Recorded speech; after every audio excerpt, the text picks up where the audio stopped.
Good day, and welcome to PCC News with Jolly Molly and Handsome Craig. In high school youth group news, Ignite on YouTube Live this Wednesday at 6:30 p.m. and the 750 Bible study on Saturday at 7:50 p.m. will now be password protected. This is in order to prevent unwanted guests into our chats and in our conversations, such as hackers, infiltrators, trolls, ogres, fairies, centaurs, wizards, gingerbread men, Lutherans, country musicians, and Green Bay Packer fans. Ooh, those are necessary precautions, Handsome Craig. Yes. In an effort to help curb the spread of coronavirus, Chick-fil-A has announced that it will temporarily be changing its advertising slogan from "Eat more chicken" to "Eat fewer bats." The chicken sandwich chain will run public health ads and billboards with its iconic cow mascots, reminding people to eat fewer bats and have a delicious chicken sandwich instead. You know what's much better than bats is a delicious chicken sandwich and some waffle fries. Yes. Generously salted. Oh, handsome. Especially with some Chick-fil-A sauce or, dare I say, Polynesian sauce if you really want to get crazy. But seriously, people, stop eating bats. Stop eating bats. Please stop it. In other news, adoptions are on the decline at the Calvinist Kennel Club in Coon Rapids. When potential adoptive owners ask the question, "Who's a good boy?" they are quickly reminded by the volunteers that no dogs in their facility are good boys, when the canines have all been marred by the effects of sin. The gracious volunteers are quick to point out how easy it is to forget who dogs really are in light of God's blinding holiness and their desperately fallen nature.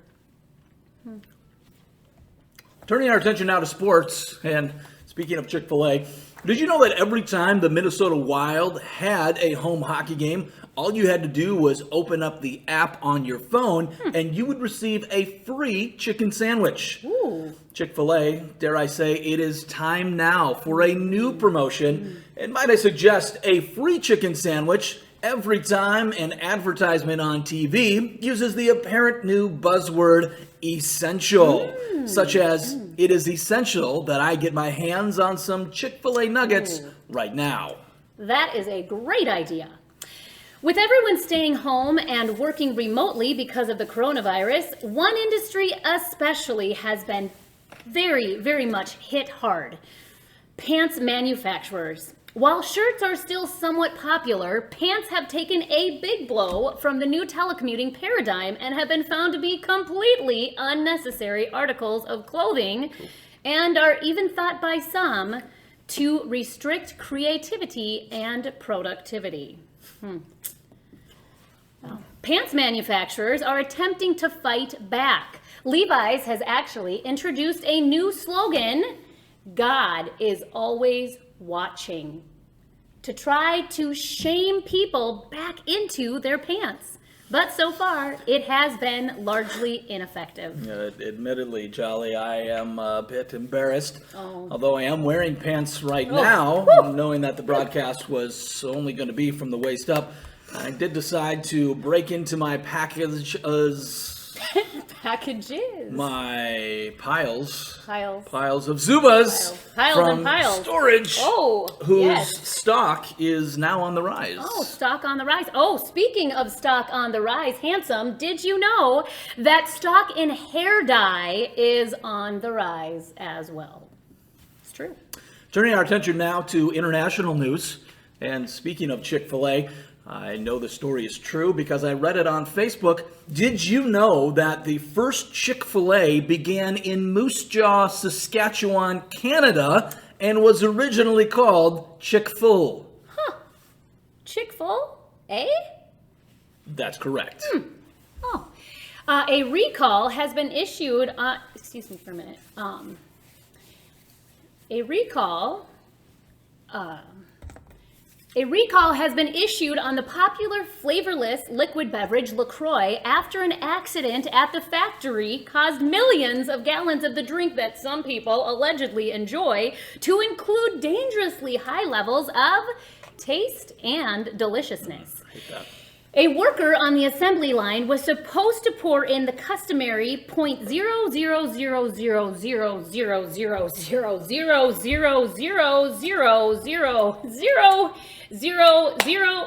0.00000000000001 ounces of natural flavoring, but forgot to carry the one or something and added 1 ounce of flavor to the vat instead.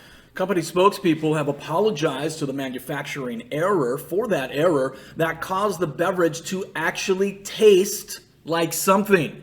You could tell if you have an affected batch of Lacroix because the berry flavor will taste like berry and the tangerine will taste like tangerine and so on. And so on. Oh, excuse me. By way of apology, the National Beverage Corp has promised that the next shipments of Lacroix will somehow have less flavor in the air. Less flavor than air. I'm sorry, I was a little distracted. Less flavor in the air. Less flavor than in the air. Wouldn't that be great if you'd open up a flavor can is in and the the air? flavor would go into the air? I'm about to open up a can. You could just go. In local church news, local man and middle school volunteer Craig Bleen confessed on Friday to the shepherds that he's been faking a sickness for the past 4 years just to keep the church meal donations coming. Oh, wow. What? You're supposed to remain impartial. We're newscasters. I'm sorry. You can't show your disgust Okay, on television. no, it wasn't disgust. I was empathizing. I think it's wonderful that this Mr. Craig... Back to our professional Confessed. newscasts. I think that's- Bleen has simply pretended to have a cold for the past 4 years just so that the church would keep dropping off free casseroles and potato salads at his door.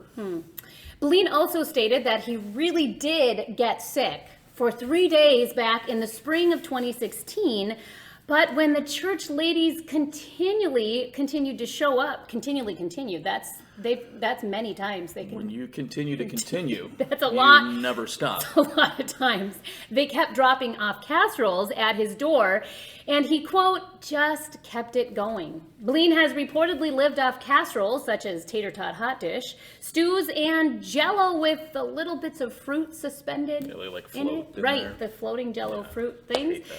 He's been doing that almost the entire time since he's been pretending to be sick, actually. He's been floating. I'm just reading what it says. At the publishing time of today's story about Bleen, he had been sentenced to 4 years in the church nursery by the shepherds to make up for his deceit. What a shame. I mean, sorry, to show emotion. In other news, Gotham City has been dealing with its own epidemic of coronavirus. Many wanted to pin the outbreak on the Riddler, thinking corona was some kind of code to be cracked. However, a new suspect has emerged as the search for patient zero continues. Billionaire Bruce Wayne. An investigation revealed that Wayne is harboring thousands, if not millions, of bats from under his mansion, and he often does work on the foundation of Wayne Manor as the bats fly around him in circles. Oh. The Joker proposed the simplest solution to the virus, killing the Batman. Kill the Batman. We here at PCC News take Chick-fil-A and the Bible very seriously, but do not take ourselves or this newscast very seriously, and neither should you as a viewer. That's right. And we'd like to once again thank the Babylon Bee for their many storied contributions and inspiration for this week's broadcast. On behalf of Jolly and myself, Handsome, remember that there is a time and a season for everything, and we believe the season for laughter has never been more important than now. That's right.